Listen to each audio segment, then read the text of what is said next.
Welcome to A Matter of Music. I'm Dawn Wisner-Johnson. And I'm Beth Wisner-Jansen. And we're here to help provide ideas, tools, and education to help you master this crazy business of music. We're excited today to have Ojo Taylor with us. Hi. Hello. He is a friend of ours who you are going to be excited to hear his story and to hear what he does. And he has a lot of information to offer us. Please go to amatterofmusic.com. There's several things that we offer there. Beth? We have class coming up on syncing, and it's about a 5-week course, and the price is pretty low, and it's a very small class, so a lot of individual attention. We also have podcasts. If you are listening to this through Spotify or somewhere like that, please like it. We also are on YouTube, so you can find us there if you'd like to see what the cool background Joey has right now. It's pretty cool. Mm-hmm. And so subscribe there, and we'll let you know when we get new podcasts coming up. We also do consultation, either Dawn or I, or both of us together if you need that. If you have contracts you just need somebody to kind of go over, or if you're needing some guidance in certain areas of your career, look at our LinkedIn and look at what we do here, and we're happy to help. We're here to help. Yes. A brand new thing we're doing is Lunch and Listen. Every 2 weeks, you can submit music, and Beth and I will go over those for sync possibilities, production, letting you know where that might, what sorts of places you might be able to get your music placed, those kinds of things. We're really enjoying that. We've had a lot of people in there, and it's really a fun thing to do. And those are usually on Fridays. Check our website. Those are on Fridays at noon. Okay, so I'm going to introduce Joey Taylor. Ojo, Joey, Joe, Joseph. If you're searching for him, you might find him under all of those things. What's in a name? What's in a name? Well, it depends on what you're doing and who you are and who you're talking to, I think sometimes. But so Joey is the founder, principal songwriter, producer, keyboard player for the rock group Undercover from the 1980s. It was a Southern California punk rock band. Well, started in the 1980s. Started in the 1980s. They're still doing stuff. They just re-released one of their records last year. He's the founder and general manager of Brainstorm Artists International / Innocent Media, a production company and record label distributed by Sony Music and Word Records in the US and by international distributors and licensees all over the world. He's toured worldwide. I think I read you were doing a couple hundred dates at one point a year. No? Yeah, we counted one year. It was over 250 actually. Yeah, that kind of blows my mind. Insane, yeah. Yeah, he has produced or executive produced over 100 full-length recordings. This guy knows what he is doing. And because he knows what he's doing, and he's very highly educated, here he goes. He has an MBA from UCLA, an MM in theory and composition from Cal State Fullerton. I think Joey has been going to school as long as I have known him, and I have known him for quite a while. And then, so about 13 years ago, he got an offer to start teaching. And he is currently a professor at James Madison University in Virginia. He teaches history of rock, songwriting, artist management, legal aspects of the music industry, which is a class I really want to take, marketing of recorded music, entrepreneurship in the music industry, and music publishing. Yes, he knows a lot of stuff. You're a busy man. I don't do all that at once. I want to say that I was in a band in the 80s, Crumbacher. And so I'm going to tell you all how Joey and I first met. Our band opened for Undercover, and there were some other bands there in 1983 going into 1984 at a New Year's Eve concert. The next year, about 6 weeks later, one of our songs from our songwriter and Steve Crumbacher was put on a compilation album. And then I believe Word Records wanted to distribute for our band. And so they decided instead of doing an EP for us after that, they were going to do 8 songs. And Ojo produced our record. And I talked to Steve this week, just back and forth about how that all happened, because I had heard it before, but Joey had heard our band leader, he had heard his demo tapes and was interested from the start. So if it was not for Joey, I do not know if I would have been on the path I was on. So you are very instrumental in my life, Joey. And I also need to say that being in the studio with Ojo, he was a little bit older. I knew he had been doing things already, a little bit intimidating to this young girl from grown up overseas. I had come and he would say things to us like, do you guys really think you can do that? Like vocally and we would all go to the side and go, do you think that means we can't? What do you think? Are we not supposed We're to? going to try it. So anyway, you pushed us, Joey, and we flew out the door, flew the coop, and Crumbacher went on to do 4 albums and tour as well. So thank you for that. I don't know if I've ever said that to you, but I know. I just, as you're saying it, I'm realizing how he really helped me and you both, the direction of our life. Yeah. Very true. Crazy. Very true. So Joe, we met you then, but I know you were doing things way before that. One thing I just want to ask from the very get-go, how did you get started in music? For me, I started playing piano at probably 5 years old and just started on a path because my parents were into music. Tell us how that started for you. Actually, well, let me start by saying that I think you guys, I'm happy to have been part of your lives and to have you part of mine as well. That was one of the most fun records and easiest actually that I've ever worked on, just because you all, and including Stephen, who really had a sense of the technology that was not just in existence at the time, but was emerging at the time, had a forward vision for it. But you guys absolutely would have taken off one way or the other anyway. True talent always rises, but I am happy to have kind of been the one to work on your first record. But I had a similar experience to yours, where my mother started me on piano lessons when I was 5. And way back then, piano lessons meant that you were pretty much studying classical music, doing scales and which is fantastic, but you know, other kinds of exercises and stuff. And I was thinking about this the other day. My poor piano teachers all the way through junior high and then into early high school, when I finally stopped, I just put them through the ringers because I really wasn't interested in learning that kind of piano. And I was much more into pop music, popular culture, and songs. I wish I had known back then that that could actually be a focus, a direction of my life, you know, to just advocate for myself and say, hey, you know who I am is I'm a songwriter. That's what I want to do. That's what I want to learn. But I didn't have enough insight to know that that was even an option. But so stopped altogether. And then through high school, really wasn't musically involved much at all until the end of high school. I think just after I graduated, Jim Nicholson and I had been friends. We went to the same school, a lot of the same classes. We'd known each other for a number of years. Somehow heard that I had taken piano lessons once upon a time, and he was in a band, and did I want to sit in on keyboards with them? And I said, well, okay, but I don't have any equipment. I don't really know anything about being in a band. So we actually were setting up in his parents' living room, and I was banging out chords on his mom's grand piano. We were playing songs like Highway Star by Deep Purple. I'm banging on this, 9-foot grand piano. We were awful, just awful. But that's where you have to start. You have to start at awful. And if you don't, you're one of the lucky ones, but we weren't one of the lucky ones. So for us, it was all about doing the same things that everybody did: learn how to play songs, listen over and over to records. Back then it was all on vinyl and cassette, and you'd rewind it or move the needle back over and over and over again to figure out what is that chord? What's that bass line doing? What's those lyrics there? What's that vocal arrangement? What are the harmonies doing?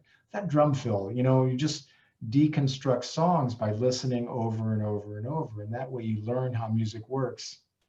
And, so John Lennon did the same thing and actually talks about this on tape on his, he had a jukebox that he kind of narrated through. And I have video of him talking on this jukebox while Sting is kind of narrating this. And Lennon talks about how they did the same thing with Elvis Presley and Carl Perkins records and all those rockabilly artists. This is how you learn songs. And so we were doing that, and we would build our repertoire of cover songs and play high school dances.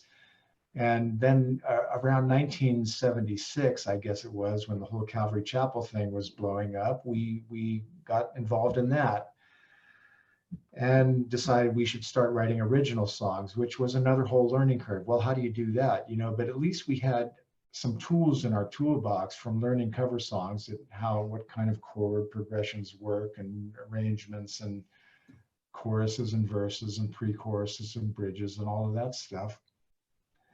So we started playing and did that for a few years. I can't stress how important it was for us to be kind of near a ground zero, near a hub of musical activity. And at the time, it was Calvary Chapel in Costa Mesa, and we were close to Newport Beach, and there were a lot of artists and musicians there. And we caught the attention somehow of Maranatha Music. They asked us if we would like to record. They wanted to help us out and wanted to invest in an independent record for us. And so our first record came out, recorded literally in our rehearsal space on a mobile truck, 24 track at least, but it was on a mobile truck. And 4 or 5 of the songs on that record, I think, were recorded live at Calvary Chapel, Costa Mesa on that same mobile truck. Mm-hmm. And we mixed it all down, and it was low budget, minimalist, but it was at the right time, at the right place, and the records were just flying out of the trunks of our car. So that's the short version of kind of how we got started. Right. A lot of curves and stuff along the way. As you and Jim started writing the music, did you said it, you really feel like you were coming into your own when you started songwriting? Was that the time you really felt that and you knew, hey, I can do this, like I love this? I mean, did that hit you then, or was it later? So I'll tell a story that very few people know, so I'll tell it to you guys, and then you can do with it what you will. But before Undercover, Jim and I were in a band called JC Rose. And this is where we started. This is the first band that we actually started writing original songs for. And the songs were all kind of prog rock, and really awful, just awful stuff. But some of the stuff was okay, but it wasn't, it was just okay. At the same time, we were going to the Vineyard, which was at the time Calvary Chapel, Yorba Linda, because that was the closest church to where we lived. And that, of course, was pastored by John Wimber, whose son, Chris Wimber, was in another band called Boaz. Mm. Now, Boaz also had Rick Alba in the group, and let's see, Ray Herson. My friend Joe Marciano. Right. And let's see, there was, Danny Pavlis, who was Undercover's first drummer. So there were Boaz and JC Rose, and we were doing all these gigs, and Boaz was kind of harder rock, and Undercover was kind of more prog rock. We had Uncle Dave in our band, and Jim, of course, and actually our drummer was Clark Edmond, who most people don't realize was the drummer in Idle Cure later, but he's also my former brother-in-law. So there's all these kind of weird connections. So JC Rose and Boaz are playing all these gigs, and sometimes there's more of us than there are people in the audience. And John Wimber sent us both into the studio, Whitefield Studio, which was Maranatha's studio, and 24-track state-of-the-art joint. And we each recorded demos. Boaz and JC Rose did. And neither of those bands went anywhere. And then we kind of reshuffled members, and Chris Wimber went on to form Lifesavers. And Rick Alba joined us, and Rick and Danny came over, and Jim and I started Undercover. So I can't remember what your question is, but I'm filling in some of the blanks there. But I think, now I remember. So it wasn't until Undercover where we just decided, Jim and I, like, we've got to stop writing this, this odd meter 20-minute musical journeys that really, people are 3 minutes in, they're digging through their coolers looking for their next bottle of beer or whatever. It's just, Was it the we get are me, not get me yes, away. we are Yeah. not yes moment? Yeah, we're not Yes, and we're not Genesis, and we're not King Crimson, okay? So we had that come to Jesus moment. And we started just writing songs with actual choruses and hooks and stuff like that. So that's, I think, when we first started getting Your excited come about to it. Jesus comment makes me laugh because what was one of your biggest songs? God rules, God rules. Yeah. Which Well, that I'm was sure, on the second record. which I'm sure That was even on the second record, but you know, you did. So that was a definite style moment change for you guys, where you thought, okay, this isn't all working. This is what we need to do. Which I know in some bands I've done, it's definitely that and way. when you did that, you felt like you kind of came into your comfort zone. I mean, you were better at it, you were more comfortable doing it, or did you have to work? How did that, Well, did you have to it is a, change in thinking about how you think about music. But let me put some timeline to this. So Jim and I started going to Calvary around 76. And this is about the time punk and new wave start showing up in the national musical dialogue. And so we were being influenced at the same time by those styles of music, B-52s and X and all these local punk bands that Southern California had. So we were, and I really have to, part of the reason why I wanted to tell you the Lifesavers Undercover story is because I owe Chris Wimber, may he rest in peace, a debt of gratitude for, we had many discussions at his house and actually on the pier fishing late at night at Newport Beach about the direction the music was taking at that time and how that was going to impact his songwriting. And so he was a real influence on me. And so, yes, it was a process. It wasn't like we just woke up one morning and say, hey, that's not working, let's try something else. It was an evolution of sorts. And then when we finally did, at the end of JC Rose, we started actually writing some of those songs. There's a song called Look It Up, I think that's on our second record, but was actually a pre-Undercover song that we had been performing as JC Rose, and maybe a couple others as well. But we knew we had to pare down the music, be more concise, be more rememberable, singable, write hooks, write choruses, shorter verses, keep the songs to 3.5 minutes long. So yeah, it was just this evolutionary process of how we think about music and how people listen to music and what its role should be. And also in the context of what was going on in Christian music at that time, which was still stuck in pretty much 1970s, early 70s, with all due respect to these guys, Mustard Seed Faith and Sweet Comfort and all those groups, so there was an adaptation and evolution of what we were trying to do, and it came over a period of time. Yeah. But yes, that's when we started getting really excited about what we were doing, because nobody else was doing it in Christian music. And so, yes, of course, that's not why we did it either. Hey, no one's doing that. Why don't we give it a try? It's just, this is just the way we ended up. Yeah, I know because my band was in there because of you. They call, there's some people who will say that we were pioneering of styles and different things but we never knew that as we were doing it. You might have thought, well, this is different than anything else in Christian music, but you didn't really think that your life and your band was going to be in that role, I guess.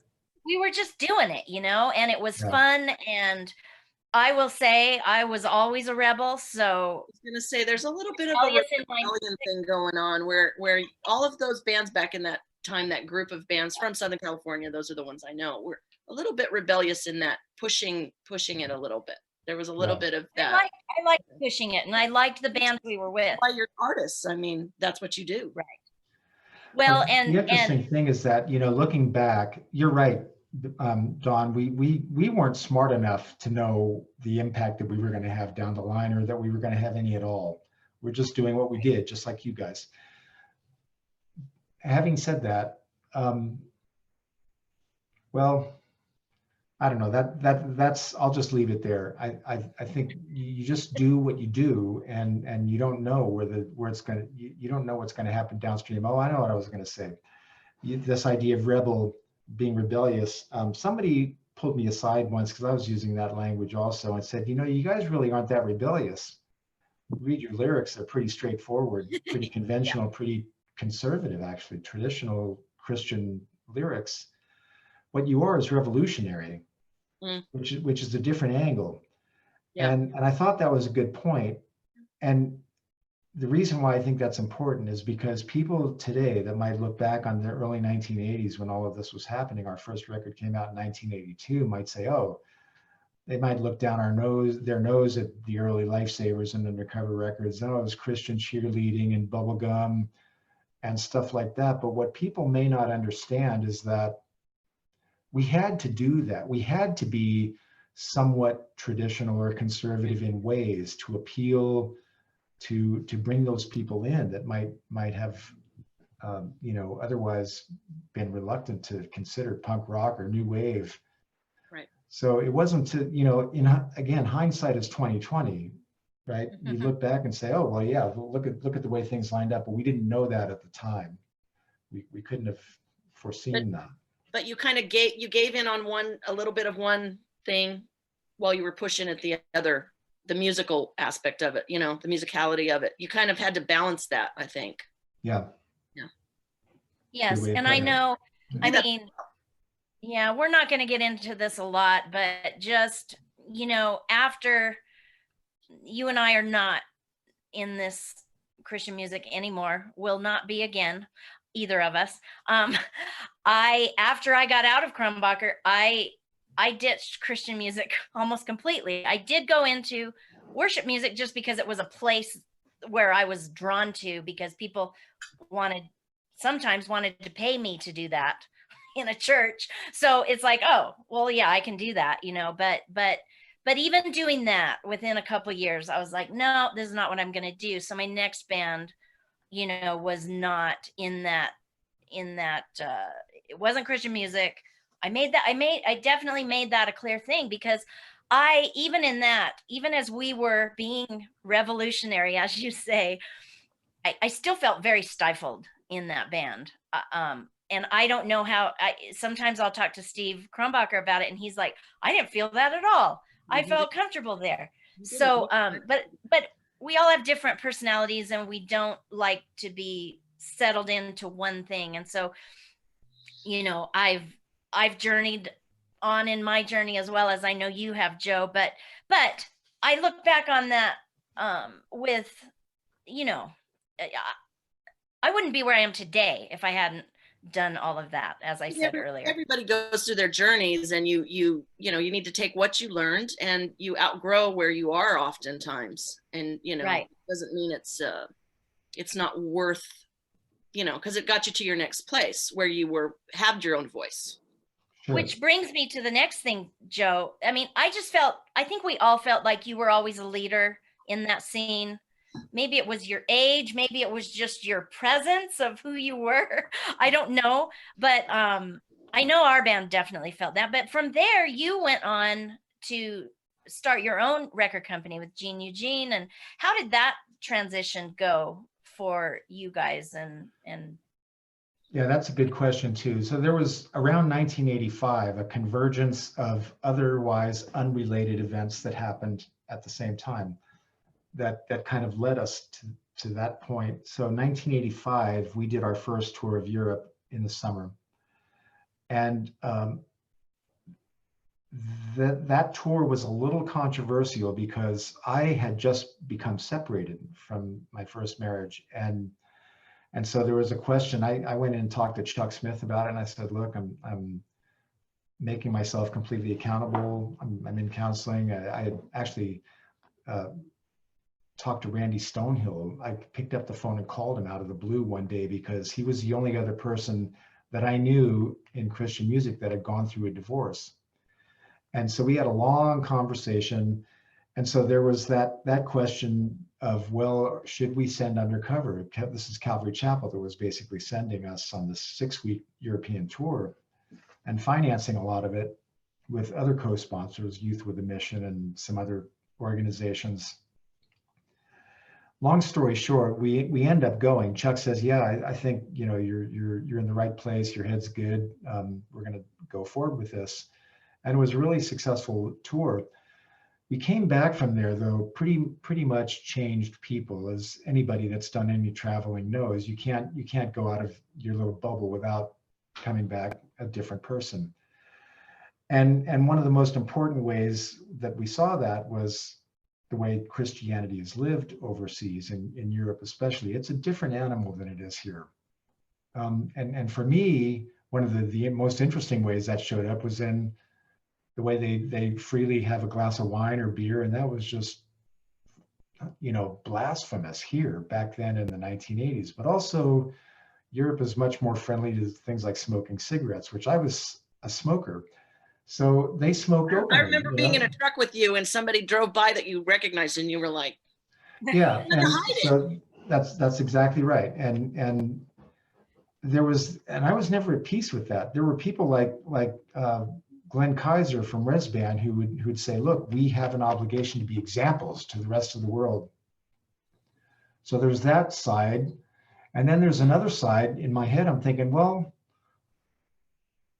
I think I've got an obligation to be who I am and to be truthful about the way I move through the world, not to try to put forward this false, facade of what a Christian should be, to which I imagine Glenn might say something like, I don't mean to put words in your mouth, Glenn, if you ever hear this, but I imagine he might say something like, well, you shouldn't have been in that position if you're not able to genuinely be that example. To which my answer would be, who's that guy? Who can do that? And nobody that I know. That person. Yeah. So anyway, I have this imaginary conversation with Glenn Kaiser in my head from time to time. So we come back from Europe, changed people. Just around the same time, Chuck had been disillusioned with the Saturday night concerts, Chuck Smith at Calvary Chapel. And so he had a major change in direction where he basically shut down the Saturday night concerts to anyone but the standard traditional Maranatha bands, meaning Daryl Mansfield was playing there, Benny Hester, none of these new groups that were doing punk and new wave. He just wasn't up for it anymore. Part of that initiative on Chuck Smith's part was redirecting Maranatha Music as well, which was owned by Chuck and Calvary Chapel. So Maranatha at the time was run by Chuck Smith's nephew, Chuck Fromm, who was in a lot of ways a mentor to me. And really, as I just mentioned earlier, he's the one that pulled us in and said, would you guys like to do a record with us, first independent record? And then we did God Rules, and then Boys and Girls. And then it was time to do our next record, which was slated to be branded. And he pulled us in and said, look, we're setting you guys free. We're not able to do the record because Chuck just doesn't want to go that direction anymore. Fair enough. Couple that idea with the fact that I basically came back from Europe having a lot of my ideas about Christianity challenged, and really thinking that, I don't feel like I fit into evangelicalism anymore. I was born and raised Catholic, which wasn't a good fit for me either, but it was a religion that I was comfortable with and had pretty deep roots in, having been an altar boy when I was a kid, learning the Mass in Latin before Vatican II. So I was homeless religiously for a couple of years after 1985. So we're cut loose from the Saturday night concerts, and Maranatha Music is basically saying, we're not going to do this anymore either, and you guys are free to go. Eugene was our sound man at the time, and we just sat down and he said, why don't we do our own label then? It was really as simple as that, just as simple as that. Ignorance of bliss. Well, we had to, figure out how we're going to make this work. And we actually did end up going back to Chuck Fromm and saying, would you guys like to distribute us? And they said, yes. And that was through Word Records. And if it weren't for that foothold that we had on the industry side, we may not have gotten off the ground at all. But we didn't even know what we didn't know. I didn't know anything about running a label. I didn't know anything about publishing or financial statements, how to pay royalties, public performance organizations, any of that stuff. Didn't know any of it. But we knew that we were two artists that wanted to make music, and we felt that artists should have some control over their artistic and creative direction. And that's what we wanted to do. And Maranatha was willing to distribute us and help us out with some financing. And there we were, 1987. Wow. Wow. I didn't know all that part, how that all went. Thank you for sharing. I gotta tell my part of this story, because I was working with Marie McGilvery booking all of those bands during the summer of '85, when you guys were all in Europe. And we're trying to book everybody on their little tours on the way home. Her and I just, I just volunteered for her for a couple months while I was out of school. But I very distinctly remember the day that Odin Fong walked in, and he's shaking his head, and he said, "I just saw Chuck." And he goes, "I don't understand the hair. I don't understand the clothes." And Odin, they hadn't ended it yet, but Odin goes, "It's over." He was just like, he knew, Chuck just he got old, I think, like we all do. I don't understand these kids today. I think it was kind of, but anyways, I just remembered that distinctly, like, what do you mean it's over? No, that's great to know. That's great to know, Beth. I didn't know that. And that totally sounds like Odin too. Yeah. And he was absolutely right. It was over at that point. Calvary never became a force musically after that, outside of worship music. Yep. Yeah. Odin knew. So as you guys started this record, you just had to go, you were flying with whatever was coming at you. If you didn't know publishing, all of this stuff, you're just going as you're going. Did anybody help you out with that during that time, or did you guys just learn it that way? Yes, no, we did have help. And a good thing about having been through the Maranatha system for a few years ahead of starting Broken or Brainstorm was that we knew people like Adele Meisenheimer, who now owns Frontline Records, and she was the publishing director at Maranatha. So there were a lot of phone calls to her. Another guy who's not a household name at all, his name is Rick Latendris, was the head of finance and accounting at Maranatha Music, and he was helping us, with things like royalty statements and financial statements and how to understand that, how to navigate it. And Rick has an interesting story too, because he was actually one of the founding members of the original gospel group, The Way, which was a contemporary group to love songs. So, but people like that, we had market. I remember talking to, I think it was Buddy Miller, actually, I talked to about marketing. So we did have mentors but even still, it was like cobbling together this understanding of how the record industry works bit by bit, piece by piece. There was certainly no program like the one I'm teaching at now where you could go and learn all that stuff in a few semesters, I was just going to say that to our audience. Now, this was before the internet. Even books about this were not out there. There weren't music industry books. You just had to, you had to find mentors. You had to find somebody. And even, I know, Ojo, as to what you just said, I went to Azusa Pacific University from 1980 to 82. And when I left in 82, one reason I did was because they didn't have a focus towards what I was interested in music. And it was vocal music I was taking. I was in all the choirs and all of this stuff. But I would have loved to have taken some business classes and figured out how to make a record and those kinds of things. There were probably just a few universities doing that around the country at that time. Right.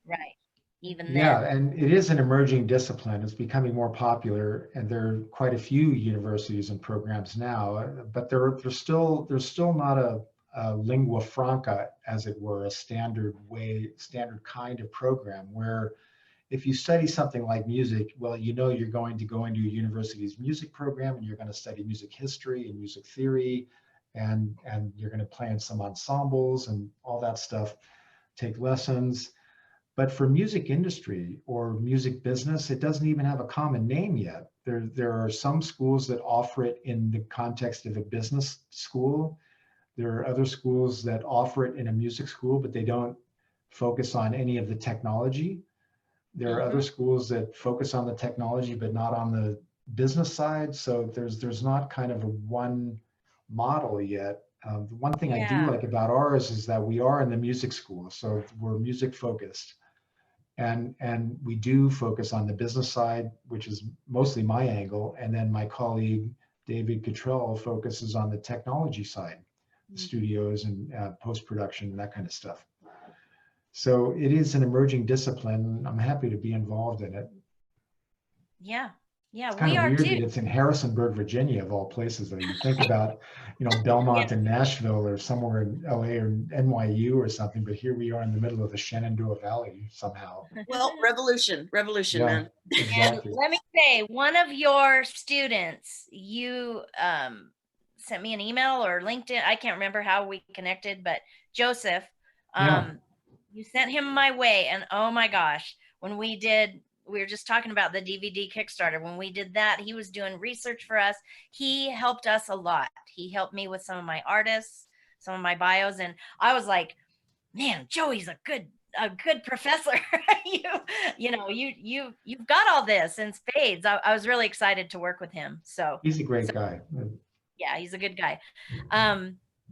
So on that note, now that you're doing that, so you went through, you had your own record label, you did that with Gene Eugene, you went back to school at some point, Yes. and with Undercover still, what happened with that? And to get you back into college and university? Yeah, that's a good question too. So I come from a family that always kind of valued education. My father was a lawyer, and my mother had a master's degree in education. She was a high school English teacher. And my younger brother has enough degrees to paper a wall with, but he got a degree in chemistry, I think his undergrad was. Then he went to Claremont and got a master's in art.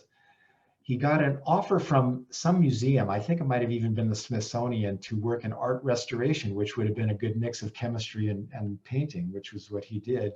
He turned that down and instead went to med school at George Washington out here, got an MD. So education has always kind of run through my family's veins. And so there was that aspect. There also was this nagging idea inside me that was just the way forward for me to think about personal growth and development. That's just something I knew I was going to need to do. Now, my undergrad is actually in sociology. It's not in business or music. And the reason that I went that route is because Undercover is touring at this time, Brainstorm is going on, but I was divorced by this time and was the custodial father to 4 kids. And so some of the classes that were in the sociology department had to do with family studies, sociology of divorce, sociology of the family, human sexuality, domestic violence, all these, family-oriented classes that just captured my intrigue and sense of interest and fascination. So I started taking them really just, again, as a matter of personal growth. And when I started going back, for those of you who are thinking of doing such things, I think in my 30s when I went back. I had done a couple semesters of college right out of high school and was put on academic probation with a 1.94 GPA.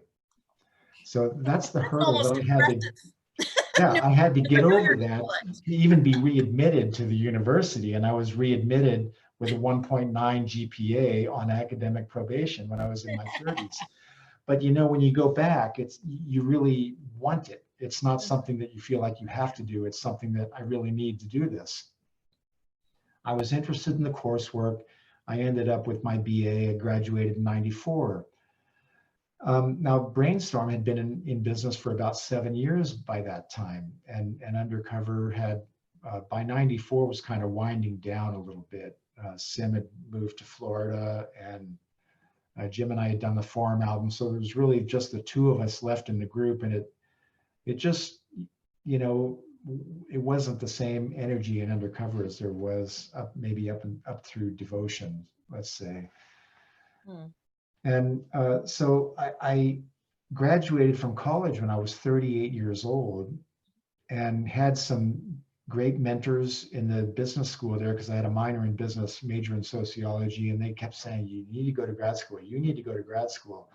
And I never really thought of myself as smart enough to have a master's degree, you know, or a PhD, to even think of myself as able to do that. But so I had these mentors that were kind of poking me along. You need to go to grad school. So I did. I applied and got accepted at UCLA, and I started immediately after I graduated. So I graduated June of '94 and went right through to UCLA. That was a 2-year program. And my thinking then, that's when Gene and I parted ways on the record label, halfway through that in '95. I had grown tired of Christian music. That's a whole other discussion. I had grown tired of running a record label, and at least at the level we were at, and things were changing in Christian music anyway. We had left Word Records as a distributor and signed on with Diamante, and that was much riskier. And some labels have really gotten chewed up through that whole system, but met some great people. And but so anyway, I got out of Christian music in '95, got my graduate degree, and I'll stop there. There's more to the story, but I'll stop there at that point. But I will say that was the first time, 1995, when I sold my interest in Brainstorm back to Gene, that I was completely out of music altogether. Undercover had released Forum that year, and that was the end of that for me. We didn't break the band up, but it just it didn't have any momentum propelling itself forward. There were no problems with the members. We all love each other. We're all great friends. But so '95 was the first time I was out of Broken. I was out of Brainstorm. I was out of really Undercover wasn't going to do anything. And my career took a whole different path. And the reason why that's important for me metaphysically, if you want to use that word, is that I was free of not just Christian music, but the trappings that come along with being involved in that sociology, meaning I didn't have to please anybody. I could say what I wanted, I could live the way I wanted, and it didn't matter. I didn't care if I offended. You're offended? Sorry, not sorry.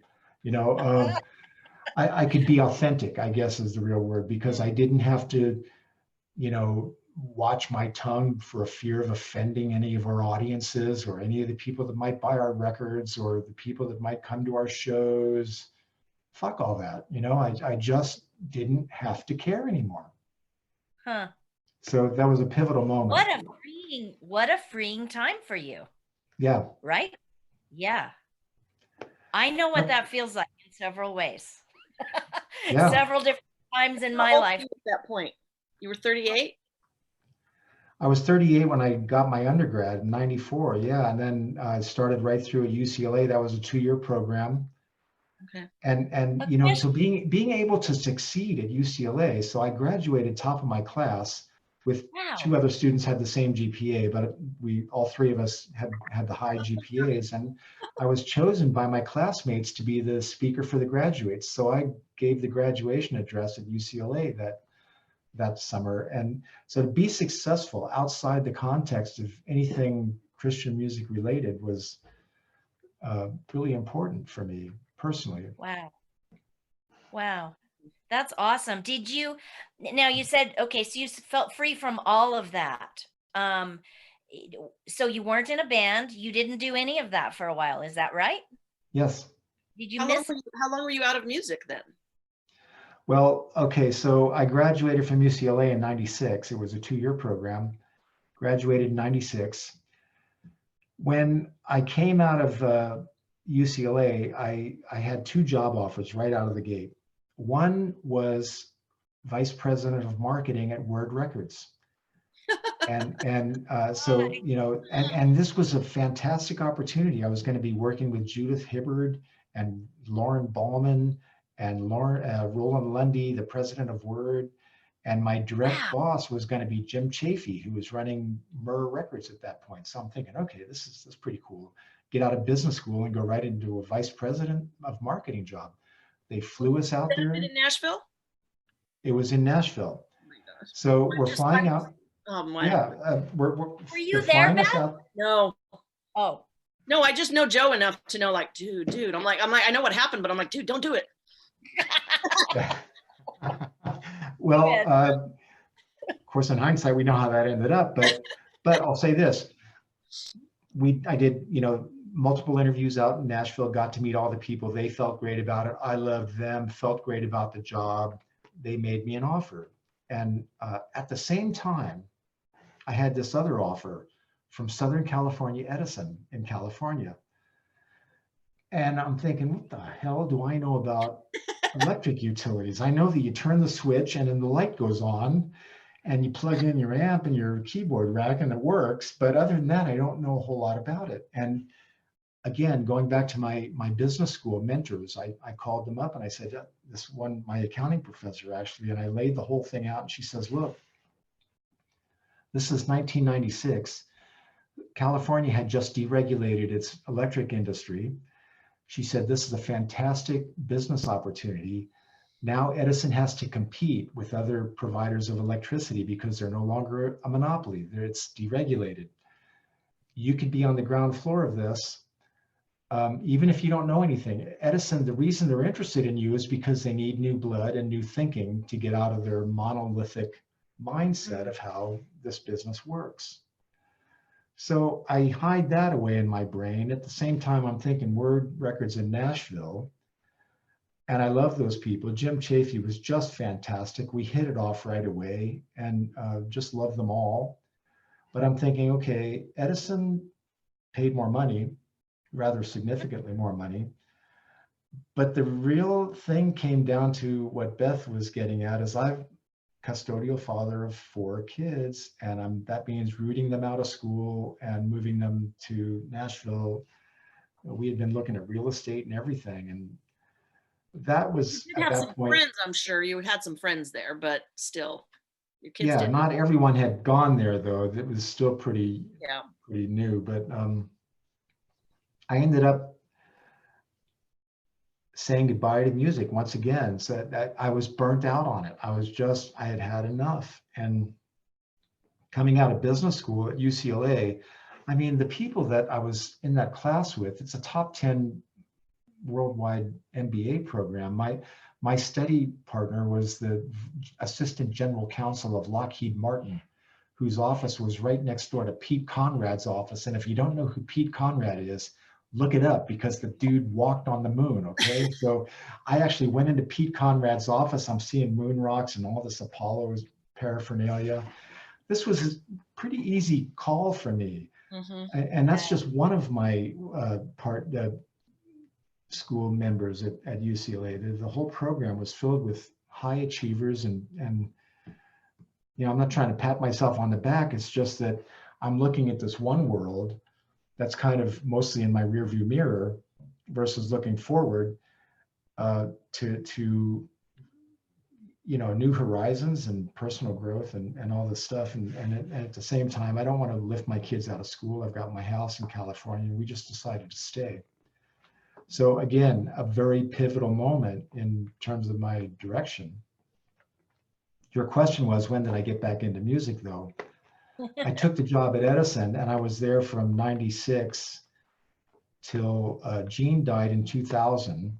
So 4 years, I get a phone call, Gene died. And then Dan Michaels, who of course from the choir, suggests putting together a package of concerts to play at Cornerstone that summer for a tribute to Gene. Cornerstone agreed, and so Undercover got back together, the original members, Sim, Jim, Gary, and I, not the original, but the classic lineup, and we went to Chicago and played that gig. And again, these convergences of unrelated events. That was also the year that 9/11 happened, 2001, I think it was, or 2000, something like that. 2001. 2001. So it was shortly after the Cornerstone appearance. Around that same time, Edison was splitting off my division, the division that I was working for. I had risen to the rank of director of finance at that point at Edison. The company that bought us was located in, I think, Denver, Colorado, and they flew us out to Denver to help them transition the finances and the financial systems and all that stuff, and offered me a job. Did I want to move to Denver? No. I worked for Edison and okay, been there, done that, and no, I'm done. I want to stay in California. Me and Jim built our studio. We recorded I Rose Falling, and when Edison split off my division, I'm kind of like, okay, well, where do I go from here? What do I do now? I don't have any sense of where I should go next. I don't want to go to Denver. I call the director of HR at Edison. I say, talking about this, and she says, you know, look, I was a director, so I had golden handcuffs and golden parachutes. I had enough money to live on for a while. She says, why don't you just take some time off and figure it out for a while? You can do that. Give yourself that luxury. She says, why don't you take a class or something? To your comment about having been in school forever. But, you know, so I went back. Now, I'd been out of UCLA for 4 years and 6 since I had graduated from Cal State, but I picked up the catalog and I thought, I want to take a music class. I took a music theory class and a music history class. And that's all I was going to do for that semester, the fall semester of 2001, right after 9/11, because the job market was in the shitter anyway. You know, if you were looking for a job during that whole no-fly era, you know, right after 9/11, you were shit out of luck. Mm-hmm. So I just decided I'm going to take these 2 classes, and oh my God, it was like finding myself all over again. Wow. Of course I belong here. Of course this is what I should be doing. Of course this is who I am. And so thus started my 5-year journey to my master's of music in composition and theory. Awesome. That was, we did a reunion show, which we talked about before we turned on record on this podcast in 2005. So were you just finishing that, or with all of the bands that Joey had talked about from the beginning, and that really, once again, helped send Beth and I on a journey into a little side business. We promoted that and leaving a concert. Don handed me a book on the music business in 2005. I remember sitting at the beach learning, because I had gone to school, like you had talked about earlier, you know, there wasn't really any kind of school that encompassed everything. But where I went was kind of a good idea. It was Dick Grove School of Music. Yeah. Where I studied recording engineering, what I sucked at. I was terrible at it. But every time there was a business class, I was like, you know, I was the only one awake at the end of the class. But it was like a microcosm, because they had, you know, they kind of threw everybody in there, and you had a little studio and you had to vie for the studio time. So you had to, you know, I learned to bring brownies to the guys that had the book to sign up in. You know, you kind of had to find guitar players and stuff like that. It was a little microcosm. But I didn't learn that much about the business. But, you know, there was a book. You learn by making mistakes. When we've done that. You know, I Rose Falling. I hate to cite my own album, but I Rose Falling, you know, or Shel Silverstein, Falling Up. Is he the guy that did that? Mm-hmm. Yes, yeah. We absolutely do learn by failures, and so good for you. And I do not. What's that? And keep moving forward. Yes, we don't, you know, grovel in it or anything. But I also don't think that that a college degree is absolutely necessary for anybody. It was my path, and it's been the right path for me. But I have, of course, we all know tons of people that are really hugely successful, or in as they define it, without college experience at all. I don't ever regret it. I've spent a lot of time there, and for me, I need that structured learning, and I need to be around people that are smarter than me and that are able to mentor me and pull me along. You know, I was watching, Wendy and I were watching The Red Violin the other night with music by John Corigliano. And it turns out that my composition teacher knew John Corigliano. And so I was telling her these stories of, you know, so I need that in my life, you know, those kinds of people to, I need to work up, Mm-hmm. you know, kind of Right. strive for around the people that. So while you're getting your master's in music, was it during that time or right after that you started teaching at Fullerton? Well, okay. So my composition teacher, may he rest in peace, and I actually became really great friends because I started that program, I think it was right after 9/11, so 2001. In fact, I was in a music theory class when the first tower was hit. So it's 2001. I graduated in 2007. So I didn't have an undergrad in music. And I didn't go into this thinking that, oh, I'm going to get a master's degree in music. Remember, I took those 2 classes just because Mm-hmm. why not? Right. And then I found myself there and decided to take another class, and then another class, and then another class. Before I know it, it's like, I want to take them all. I want to take every fucking class that they have, you know. And you guys can bleep me out, I'm guessing. Yeah, Oh, we're fine. You know, so I just kept taking classes, and it turns out that, and I was in my 50s, I think, at the time. Yeah. So 2001, no, I was 45. I was 45. I was 52 when I graduated. So I'm older than some of my professors at this point.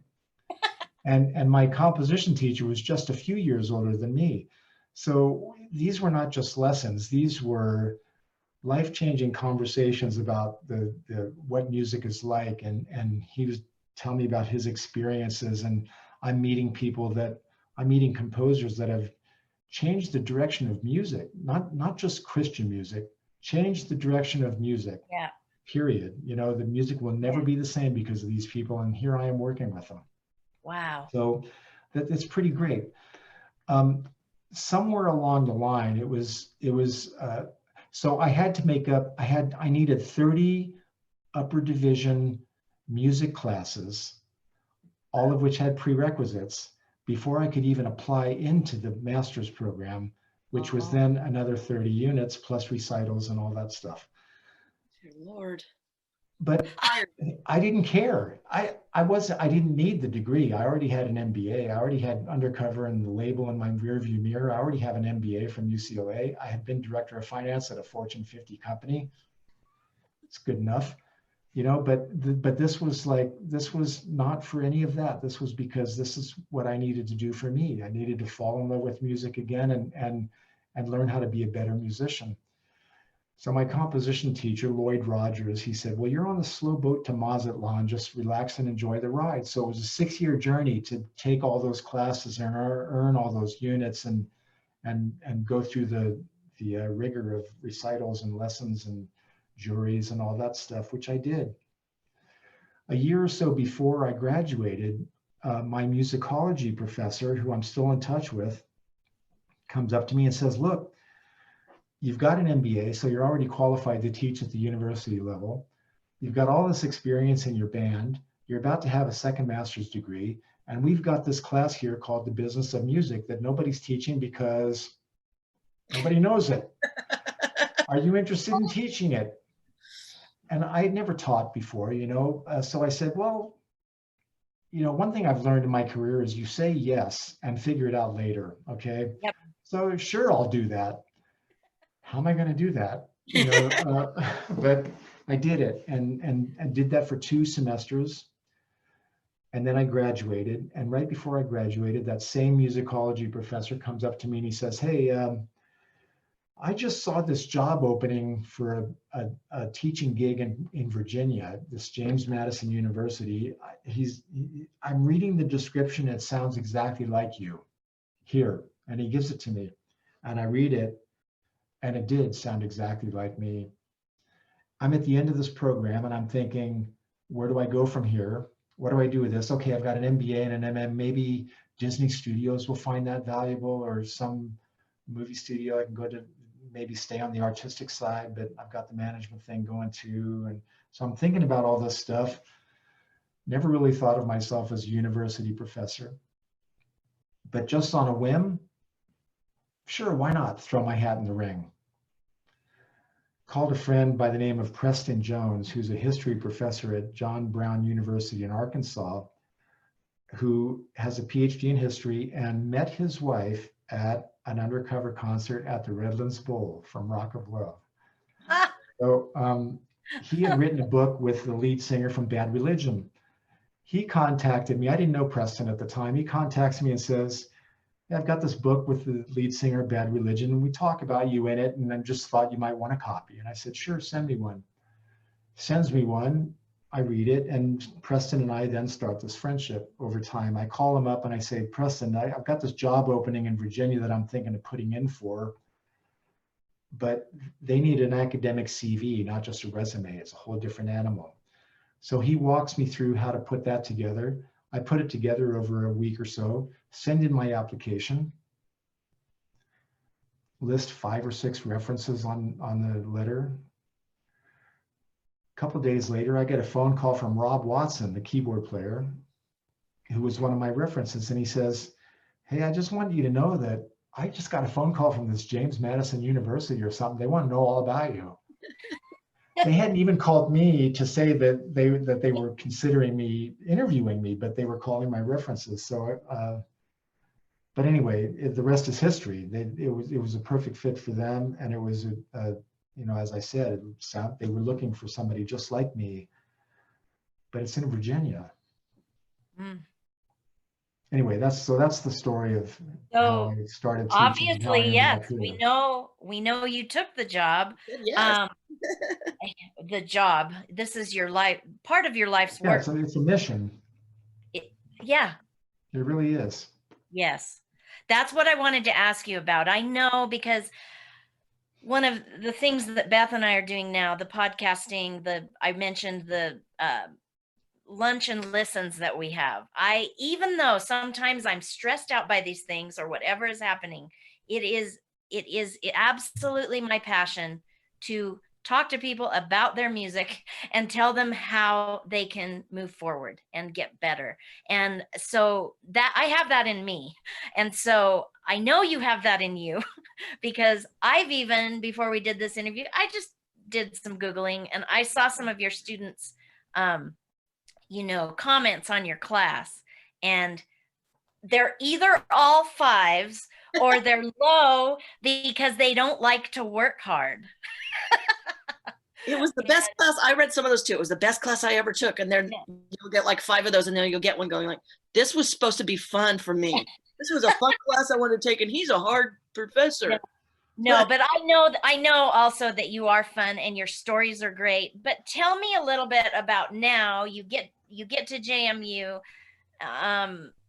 You just called it your life's mission. So I know that you're very passionate about this. Tell me a little bit about what excites you about doing that and how you see results from that. Yeah, that's a good question. There's you know, I didn't see myself doing this and I didn't prepare for it.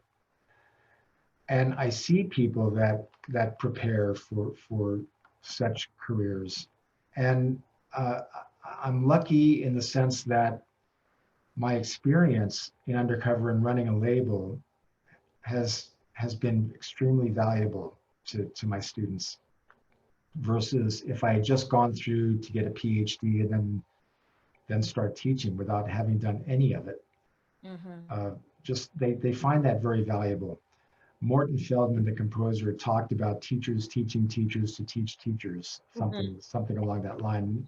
And academia can be that, if especially at the higher levels of, you know, graduate programs and so on. But so there was a big learning curve for me to learn how to be a good teacher and professor, because you have to do that within a certain structure and framework. Things like assessment, testing, and things like advising, that, you know, besides knowing about the content of what you're teaching, you have to know all this other stuff too. So that's, you know, I haven't really thought about how to answer that aspect of the question, but I'll say this, that almost immediately, my director saw potential in me at the time, and that's made a big difference in my world too, that he said, you're going to be a fine teacher. And I started, you know, going in, I was intimidated. I was can I do this? I had a lot of self-doubt, and oh my God, you want me to teach legal aspects of the music industry? What do I know about that? I'm not a lawyer. And then I would think, well, wait a minute, how many record contracts have I put together? And Yeah. how many publishing deals? And you start thinking about what you've actually done, which you just take for granted about your own life, and realize that, okay, I know a few things, and I've got the education for the theory side of it.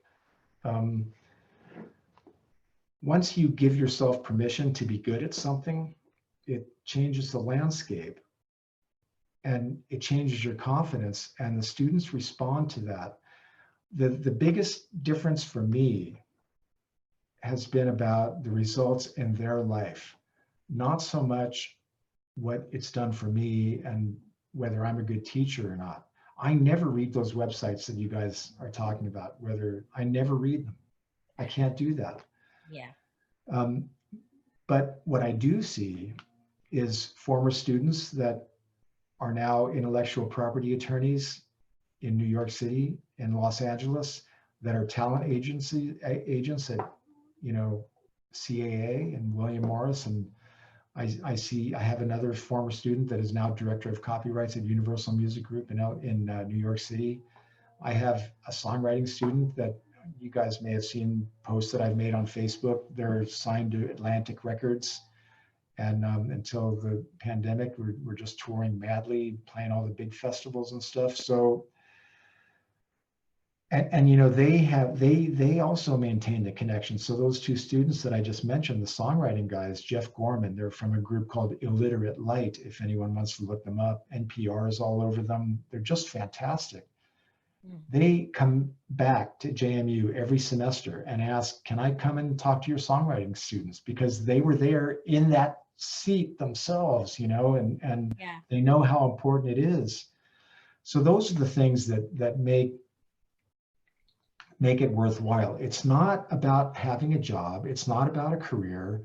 It's not even about music, because, some things are bigger than music. And it really is about, how do I help these students? How do I midwife them, actually, in a sense? Because a lot of them are here never having lived away from home before. They come out of high school, right into college. So there's that aspect, how to adult. And then there's this other aspect of, they love music, and how do I help them be successful? How can I give them the tools, but not just the tools, the wisdom? Not just how do I teach them the art, but how do I help them think like artists? And how do I, so the whole focus changes. The way it's like giving something back to the world. It's not about getting my paycheck or, having the whatever status there might be associated with being a professor or whatever. It's really all about, we all want to make a difference in the world. That's what it is. And I make my difference in the world by trying to make a difference in their world. And then they go out, and from that point on, God, who knows? The sky is the limit over the impact or the ripples that you've sent through, right. Maybe 50 years after my white ass is in the ground. Some of these students will say, hey, I had this professor once, and you know what he said? Yeah. So I don't know. Yeah. Well, just like you're doing right now, remembering your professors and people that have influenced exactly. you through your questions. And we all stand on the shoulders of giants. Yeah, as you mentioned earlier, you didn't really go into it, but what is that quote about people who can't teach or something, which is not always true? No, it's not true either. No, it's not true, but it's one of those negative slams out there about professors and teachers. But you, of all people, as a professor, have really lived all of these, as a musician, as an artist, as a songwriter, record label owner. I mean, you've been through it. And this is one of the reasons I know why you're such a great professor, because you have the wisdom and the life experience of that, as well as the knowledge. So you, in your music history class, I was reading some of the comments from students who were saying you do it in a very interesting way, because when Don went to school, it was a music history class, and Beethoven was born and Mozart was born, and that kinds of music history is what people think about it. But in reading the comments from some of your students, your music history class is very unique. It reminded me of what you were talking about earlier with Jim, how you would sit down and dissect and learn this song, you know, and then figure out who influenced that. And it sounds like your music history class is very in depth. Can you tell me a little bit about that? Because it sounds very different than most music history classes. Yeah, well, it's a history of rock class, so it's not you know, it's not a general. It's a focused class on the history of rock, and it's only 15 weeks the semester, 15 or 16 weeks. The first semester I taught it, it was an absolute disaster. There are 300 and something students in the class. So I'm in an auditorium, basically teaching in a well, like you'd see in a movie. Really is kind of out of a movie. And the same musicology professor that turned me onto that job, that actually got me started teaching, said, well, by the way, here's a great textbook that you want to consider using for that class. Well, the textbook was fantastic if you were a music major. But this class was for the whole, it was a general education elective, basically. So anyone could sign up for it.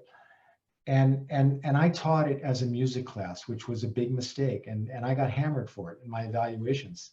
Because the students don't know it. A lot of them didn't know about music. So that class is only offered once a year. So the following year, I totally changed direction and taught it more from a sociological point of view. So a social history of the class, focusing more on current events, the Vietnam War, the assassination of JFK and Martin Luther King, and the freedom rides, and then, you know, the 1970s and the era of excess and new wave and punk and all those developments, rather than talking about what's a blues scale, for example, or you know, those kinds of things.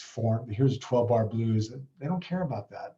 But to put the music that they all know and love into some psychosocial context was very important to them.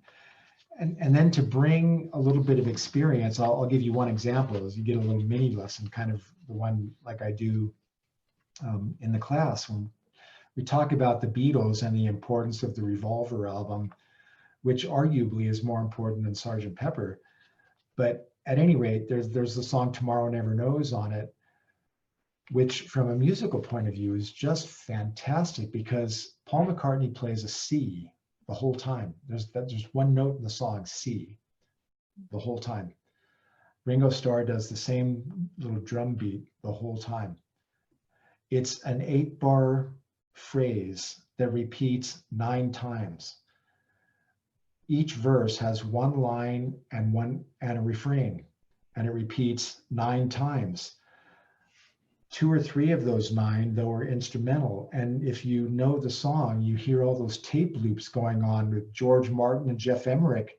This is long before sampling was available. So when they made tape loops, they had to actually make physical tape loops and string them up on tape recorders, and some of those tape loops might have been 3 feet long, some might be 6 feet, 7 feet, 3.5 feet long, 18 inches long, and so there was no way to string them up on a take-up loop, so they would put pencils or cups to wrap the tape around so that they could pull back and create the tension necessary for the motors to run and drag the tape across the heads. And then I actually play them the isolated loops. And then you think about John Lennon's vocal. His vision for that song was he wanted to be the Dalai Lama flying through the mountains in the valleys, singing the song, which was lyrics taken from the Tibetan Book of the Dead and Timothy Leary's writings and stuff like that. But so Jeff Emmerich, the engineer on that record, had to figure out, how am I going to, in God's name, simulate John Lennon flying through the mountains echoing the Dalai Lama? Well, the closest he could come was running John Lennon's vocal through a Leslie cabinet, a Leslie speaker. So I've got this video which George Martin's son Giles talking about a Leslie speaker and how it works. And you've got the one speaker pointing down and the other one pointing up, and there's rotors turning at different speeds. And then I talk about the Leslie and how important that was to later, the Hammond organ and Deep Purple and Steppenwolf and away you go. Well, you're not going to find all that shit in a textbook, okay? So you've got to have an understanding of what a Leslie speaker was actually like. You have to have lifted one up a flight of stairs a few times, which I've done, and know how to mic it up and all this stuff. So you bring that kind of experience to these classes, and it just adds a level of depth. When I'm explaining that story, which takes up a whole class, you guys got the thumbnail version. Yeah. They're like, their eyes are like deer in headlights, big as saucers, understanding how this song was put together. It's 2.5 minutes of music that completely changed the course of popular music forever. And the way they had no idea. No idea No at all. idea. They'll And never some hear of these kids don't even know who John Lennon was. Oh, no. Oh my. Okay. Okay. You tell me next time I'll get on a plane, come whoop their butt. You tell me next time what happens. Jeez. No, it's okay. So anyway, yeah, it's a very fun class to teach. Wow. And the more you can make it personal, and things like, you talk about Rick Griffin and the acid rock of the 1960s, late 60s, and the Summer of Love, and all those Jimi Hendrix posters and Bill Graham concerts at the Fillmore. Oh, and by the way, Rick Griffin did the God Rules lettering on our album cover. And I've got this book that I actually showed them. He autographed it for me. And I walked them through the book that's got all these classic Grateful Dead album covers, Janis Joplin posters, Jimi Hendrix at the Fillmore, and Big Brother and the Holding Company, all this great work. I mean, Rick Griffin did the Rolling Stone magazine logo, for crying out loud. Huh. So, you bring this to them, and that's just not something you can get out of a textbook, like I said, and that's just not experience that you're going to get. It gives it a texture, like it's real to them. Yes. Yeah. I was going to say, if there's ever a time in our history that we need these kinds of classes, it's now. Because we are going through a time in our history that so many thought, wait, we tackled that, we got that done, but we have not done that, especially as Americans. So for you to bring all of this social, these social times and things into, and explaining how the music was created as well, that's just incredible. It's incredible. I love it. Yeah, because, back when he was in his 30s taking sociology classes. Right. Steve Jobs talked about you can't connect the dots looking forward. You can only connect the dots looking backwards. Right. And that's true. Yep. Everything, to your point earlier, Dawn, about everything that we've been through makes us who we are today. I don't regret doing any, I do in a way, but I mean, not regret, but would have done things differently if I knew then what I knew now, kind of thing, Yes. But I don't have many regrets about my music career, and I consider myself pretty damn lucky to have done some of the things that I've done.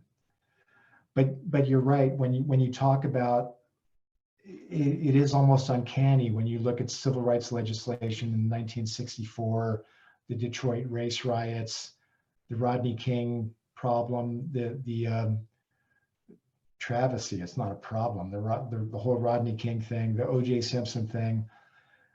I was just last night uploading the most recent lecture to the History of Rock class, which I'm teaching now on that era.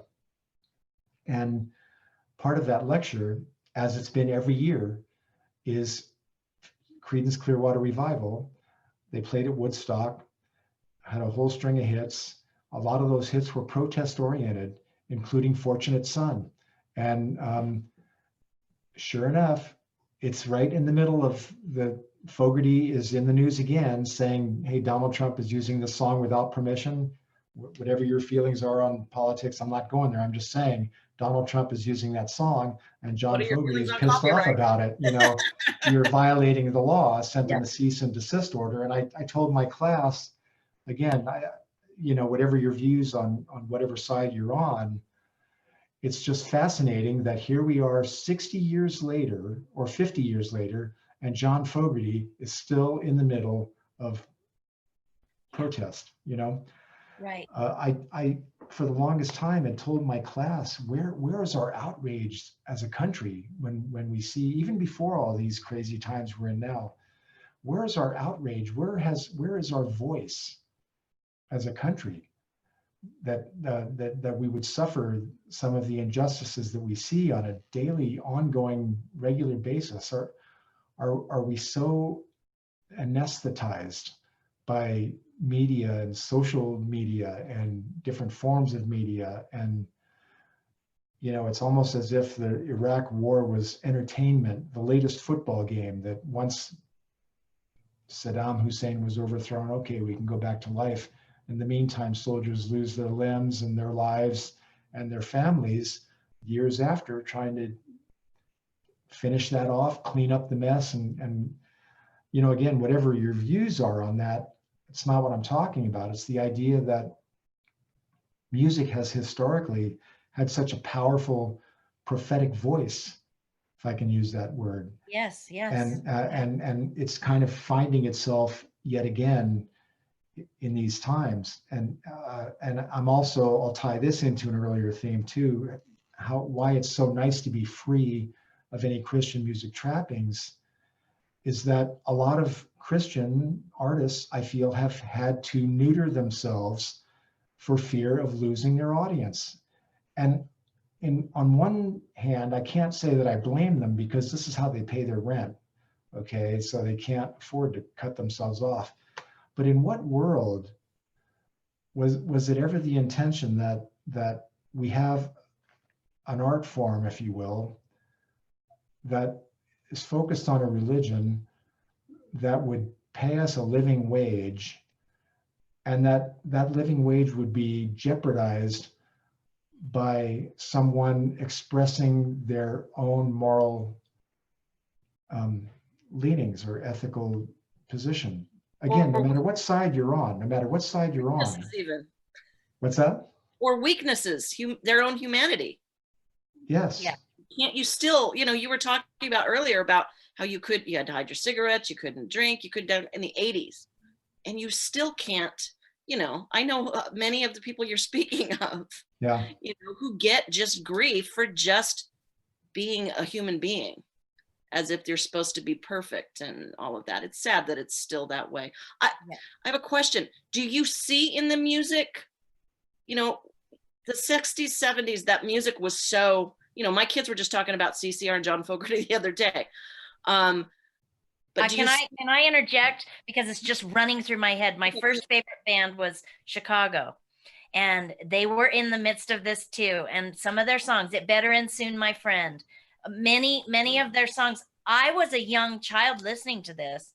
I started listening to them maybe 11, 12, and I didn't really understand what they were talking about yet. But I totally do now.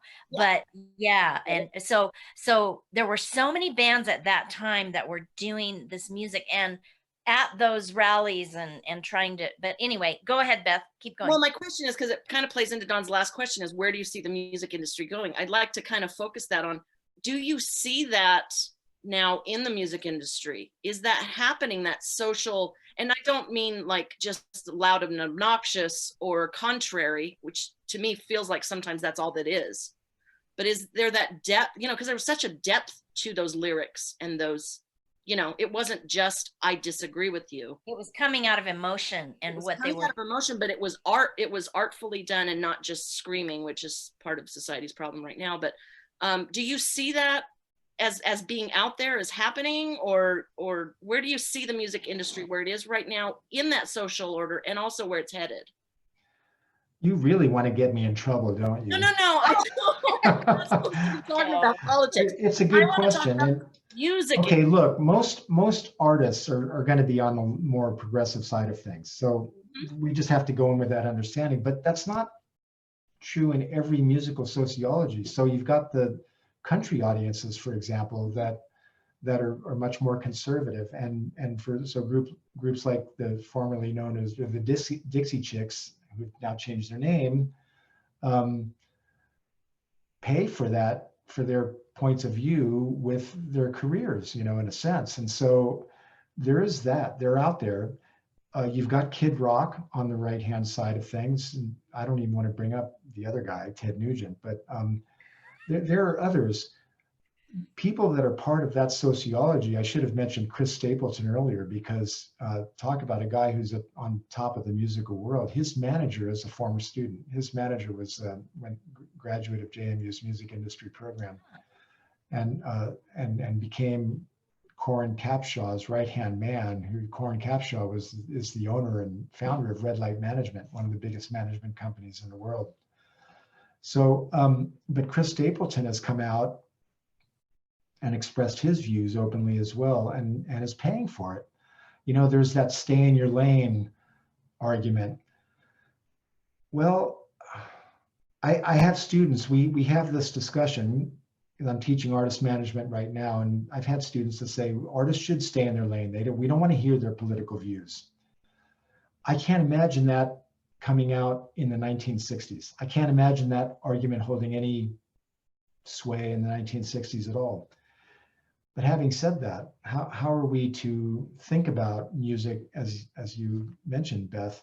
I've told my classes, and this is just me talking off the top of my head, I don't know if there's anything to this at all, but the role of profit in these days the mantle seems to have moved from music to athletics. You think of Doc Rivers, think of LeBron James, and you think of Colin Kaepernick. And you think of what's the girl's name on the soccer team? The people that who are really the most potent voices, just in terms of injecting those messages into popular culture. I don't know what to say, Beth. Do I see it happening in music? No, not like it did then. Okay, because I don't. And I'm just wondering if I'm just out of it. No, just, you've got the Rage Against the Machine folks and all that. Yeah, but I'm like, where are the voices? I'm like, where's Moses? Where's the guys? Because we're going back to the 60s and 70s. Okay. It's like, I will say something to that. Being involved with writers, being a songwriter myself, doing it in the 90s. As a 90s songwriter, it was okay for me to be rebellious, and I did do that because I was so frustrated by the industry that I had just come out of, the Christian music industry, that I had things to say and I wanted to, and I didn't care who heard it. But even now, if I was to do that, everything feels a bit more like, uh-oh, if I do that, what's that person going to say? Or I don't want to deal with this. And I think our climate may pour into that, where an artist, as you said, Joey, you've got these managers saying, stay in your lane, stay in your lane. So I just feel like those in the 60s, maybe they didn't even know yet, those musicians, that it was gonna do something to their. But in the same time, we have these shockingly sexual or this or that things where it's almost like we're gonna shock you by how whatever we are, but you don't have the thoughtful, Right. So you can do that one and everybody's just like shocked, because that sometimes sells, I guess. But it bothers me on a very I have 3 boys, and I always say to them, I don't know what music you're going to have. I don't know what music you're going to have to look back on like I do, you know?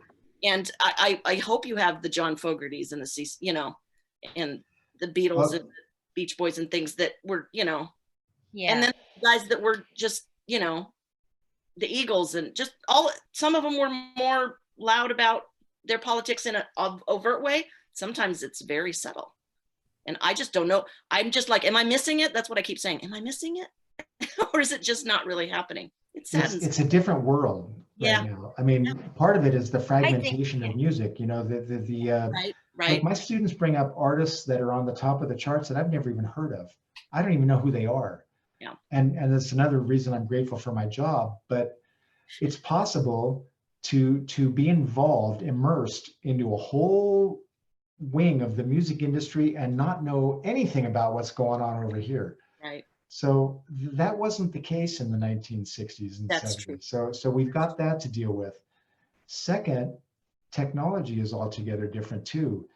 We can make records in our own living room. We're not dependent on record labels. So Dawn, you couldn't, if you were to speak back in 1990, you ran the risk of having your shows canceled and losing your record deal. Today it's like, big fucking deal. I'll make my own record the way I want to make my record, and I don't need you to release it for me. I'll release it here in my office, and you know, so it's a new frontier in that respect. It's just, you know, there's another aspect of it that pop music, and I've talked about this before too. Maybe it's a mature industry. Maybe it's gutless anymore. You know, maybe there aren't going to be any more, you know, John Fogerty's or Jimi Hendrix national anthems, or, you know, we can point to some artists, and there's always going to be great songs. There's always going to be, but will we ever recreate that time? I don't know. Right. Yeah, I think you're right about the technology aspect of it, because my children listen to things I've never heard of, and they listen to things that do speak to them about social things that are happening, and I don't listen to that music. So maybe it is happening. We're just all, you know, we're old from the 70s. I don't know. Our kids have grown up differently than we have. Yeah. You know, they grew up wired. They grew up plugged in and connected. Right. And they find what they're looking for. They find it. It doesn't come to them. It always came to me. I turned on my radio and there it was. Radio? What a quaint idea.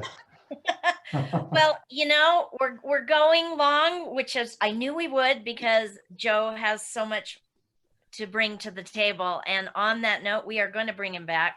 I've been talking about doing some songwriting, either podcast and or classes where we can get some people in, because I know, Joe, you have a songwriting class as well, or composition, where you talk about how songs are made and just different lyricists and things. I've always been intrigued by that.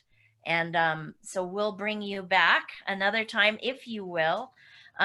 We are always happy to come and guest at your class as well once you're back in. So anytime. I want to say 3 times during this, I counted, you said rest in peace about someone who's gone. And I may get emotional here if I keep going, but I just want to say, Joey, that I love you. You're one of my favorite people on earth. And you should always do that in your life, because we are at an age where we are losing friends, and, you know, our times are different right now, even with what's going on in our world. And, you know, you never know when your friends are not going to be there anymore. So, I hope I'm not being prophetic here myself, but anyway, I know, let's knock. I just want to go so you guys can hang out. I'll go. I'll be the one. No, yeah. So anyway, we thank you so much for being here today, Joe. And we will have him back. Please look him up. Take his classes. If you're a student, consider JMU. If you're going into music, because I think it's a great program. And remember to go to amatterofmusic.com. You will find other things there and resources for yourself. And we sure thank you for joining us today. Well, thank you for having me, and thank you for that. And you two are both some of my favorite people as well. And as long as we've got breath, you know, here we are. Here we are. Yeah. Yes. Thank you, Joe.